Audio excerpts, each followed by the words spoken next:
Fala pessoal, aqui é o professor Spider. Nesse vídeo a gente continua falando sobre o papel dos neutrófilos na resposta imune.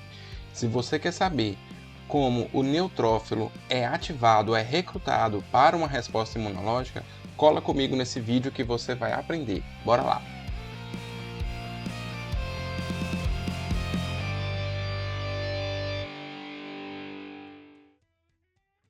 Bom, pessoal, então vamos continuar falando sobre os neutrófilos. Vamos ver aqui como é que a gente recruta, como é que a gente chama esse soldadinho para que ele comece a trabalhar para a gente, geralmente combatendo os micro-organismos extracelulares ou atuando nos processos inflamatórios.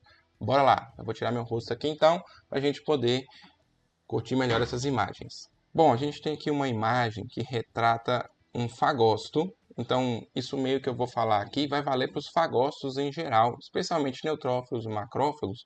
E a gente pode observar que eles têm uma gama muito grande de receptores. Olha só, podemos observar aqui diferentes tipos de receptores. A gente já falou desses receptores, por exemplo, receptores semelhantes a TOL, do tipo TOL, onde a gente falou deles lá na imunidade inata. Eu vou deixar o cardzinho aqui, quiser entender melhor sobre esses receptores. Podemos falar também dos receptores do complemento, o CR1, o CR3, também falamos um pouco sobre eles na aula sobre o sistema complemento. Vou deixar outro card, então pode ficar tranquilo, você pode clicar no card aqui que fica marcado para você assistir posteriormente, não vai sair desse vídeo não, tá bom? Temos também receptores que vão falar aqui sobre os receptores de anticorpos, olha só, FC gama R1, 2 ou 3, tá? Esses receptores FC do tipo gama, eles permitem a identificação de anticorpos do tipo IgG, onde a gente fala deles também no vídeo sobre imunidade adquirida, especialmente a gente vai falar também dos anticorpos.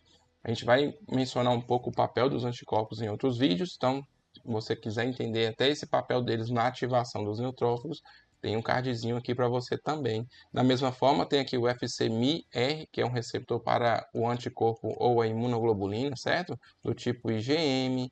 Então, percebemos aqui, ó, receptores para PAMPs, receptores para o complemento, receptores também para anticorpos, receptores para defensinas, são moléculas que têm habilidade microbicida. E como então que essas células são recrutadas? Basicamente, pessoal, a gente pode chamar atenção para dois mecanismos de ativação, que vão ser os processos que envolvem mecanismos diretos e indiretos, ok? Entre os mecanismos diretos, a gente já pode puxar aqui, temos os receptores de reconhecimento de padrões moleculares. Ah, quais padrões moleculares? O que é isso, professor? Revisa para a gente aí. Gente, padrões moleculares são moléculas presentes principalmente em micro-organismos, que a gente chama de patógenos, e são moléculas que esses micro-organismos têm constitutivamente na sua estrutura. Então, podemos estar como exemplo aqui parede celular bacteriana, membrana celular de bactérias, DNA bacteriano, DNA, material genético viral, por exemplo, até mesmo a estrutura do flagelo bacteriano, a gente pode chamar atenção para isso. São estruturas que não existem no nosso corpo, mas existem em micro-organismos e a gente preservou a habilidade de identificar essas estruturas geneticamente como receptores de membrana das nossas células de defesa. Então, os receptores de reconhecimento de padrões reconhecem esses padrões, essas estruturas presentes em patógenos, daí o nome PAMP. PAMP são padrões moleculares associados a patógenos. E o que são os DAMP? São também padrões moleculares associados a danos. Isso permite o fagócito identificar, por exemplo, células danificadas, células que precisam muitas vezes de algum tipo de atenção. Então, o mecanismo direto é quando o fagócito, diretamente a partir dos seus receptores de reconhecimento de padrões moleculares, identificam aí um patógeno ou uma célula estranha, uma célula danificada, para poder remover esse patógeno, essa célula danificada do nosso organismo, principalmente utilizando-se do processo de fagocitose, beleza? E a gente tem os mecanismos indiretos. Os mecanismos indiretos vão envolver aí o processo de opsonização. Mas que palavra estranha é essa? O que é opsonização? Quem sabe aí lembra desse macete. Opsonizar é quando você marca uma célula-alvo. Então, eu tenho aqui, ó, vamos supor que eu tenho uma bactéria. Vou fazer um desenhozinho aqui. Então, eu vou aqui marcar essa bactéria, fazer um alvo nela aqui, ó. Um tiro ao alvo, né? Então, eu faço aqui um alvo nessa bactéria, vou marcar essa bactéria para ser destruída, para ser eliminada. Só que não é só isso. Ela tem que ser disseminada por um processo de fagocitose. Então, de uma forma resumida, a opsonização é um processo em que você marca um alvo para ser fagocitado. E aí, como que isso ocorre? Como é que marca essa célula-alvo, né? Aí você tem os mecanismos indiretos envolvendo moléculas do sistema complemento, como o C3b. A gente chama atenção aqui para os receptores do complemento, que a gente pode ver, bem como também anticorpos. Anticorpos são produzidos na imunidade adquirida, podem melhorar então a atuação dos neutrófilos, porque eles também têm essa capacidade de opsonização. Eles marcam o alvo, né, e o anticorpo se liga aqui, né, o anticorpo vai se ligar na superfície da bactéria, e como esse fagócito tem receptores para IgG ou para IgM, como eu falei agora há pouco, essas bactérias vão ser facilmente identificadas pelo invasor, por exemplo. Então, eu costumo até fazer a seguinte associação. A gente tem aqui um brigadeiro sem granulado e um brigadeiro com granulado. O brigadeiro com granulado, se você colocar aqui uma criança para escolher, ele vai achar que qual é mais saboroso. Ele vai achar mais bonito esse brigadeiro aqui que está com granulado, está recoberto de granulado.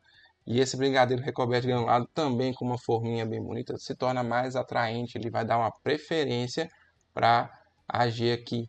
Então, a opsonização vai então envolver a marcação de um alvo, vai revestir bactérias, fungos principalmente, né, às vezes até células danificadas, para que elas possam ser reconhecidas pelos fagócitos, especialmente aqui neutrófilos, para você poder então ter essa resposta imune contra esse tipo de patógeno. Bom, e além então da opsonização, a gente tem outros mecanismos que podem ativar esses neutrófilos, que vão envolver moléculas também do sistema complemento, como a gente até já mencionou sobre isso na aula sobre o sistema complemento, com destaque aí para o C5A, para o C3A, para o C4A. Essas moléculas do sistema complemento, elas conseguem recrutar esses neutrófilos, têm um papel para ativá-los e atraí-los para o local onde você vai ter a atuação efetiva do neutrófilo contra algum micro-organismo, especialmente os micro-organismos extracelulares, beleza? E além do sistema complemento, nós temos também as citocinas. Gente, aqui a gente destaca o papel do fator de necrose tumoral, da interleucina 1, são citocinas que têm um papel importante, por exemplo, na inflamação aguda. As citocinas, fator de necrose tumoral e IL-1, por exemplo, estimulam o processo inflamatório, podem chegar até estimular a ocorrência da febre e ativam também neutrófilos, podendo ajudar na atração dessas células para o local onde está havendo, por exemplo, uma infecção, algum tipo de inflamação. Você tem citocinas diversas, né, que vão atuar não só apenas nos neutrófilos, mas também como mecanismo geral do processo inflamatório, como são o TNF e a interleucina 1. Então, depois a gente precisa entender que as células do ambiente onde detectou-se, por exemplo, um micro-organismo extracelular, essas células produzem essas citocinas, nesse local é ativado o sistema complemento, e lá você vai ter, então, a produção dessas substâncias que vão ajudar a sinalizar e ativar os neutrófilos para que eles compareçam ao local onde eles têm que prestar ali um serviço de combate àquele micro-organismo, beleza? Então, dessa forma, essa célula é ativada, é uma célula extremamente importante, visto que é a que é mais presente no sangue. A gente costuma até dizer, o neutrófilo é a célula que chega primeiro ao local onde tem um processo inflamatório, mas não é a que está no local, e sim a primeira a chegar do sangue, porque é a que mais está presente. A gente vai ver depois, vou mostrar uns videozinhos para vocês. Ela tem uma grande capacidade de chegar rapidamente e iniciar o processo de fagocitose, onde estímulos inflamatórios estão acontecendo. E com isso, então, a gente encerra esse vídeo que fala sobre como eu posso recrutar e ativar esses neutrófilos. No próximo vídeo, a gente vai falar sobre, após essa célula ser recrutada, como ela vai atuar sobre os seus inimigos, sobre os seus adversários, como que esses neutrófilos vão conseguir combater, por exemplo, os micro-organismos extracelulares. A gente vai ver que é uma célula que é multifacetada, tem vários mecanismos distintos, então fica ligado no canal, não se esquece de deixar o sininho ativado, se manter inscrito no canal, curte, comenta aí se você conhecia todos esses mecanismos de ativação do neutrófilo, que no próximo vídeo a gente se vê, beleza? Um abraço, até mais!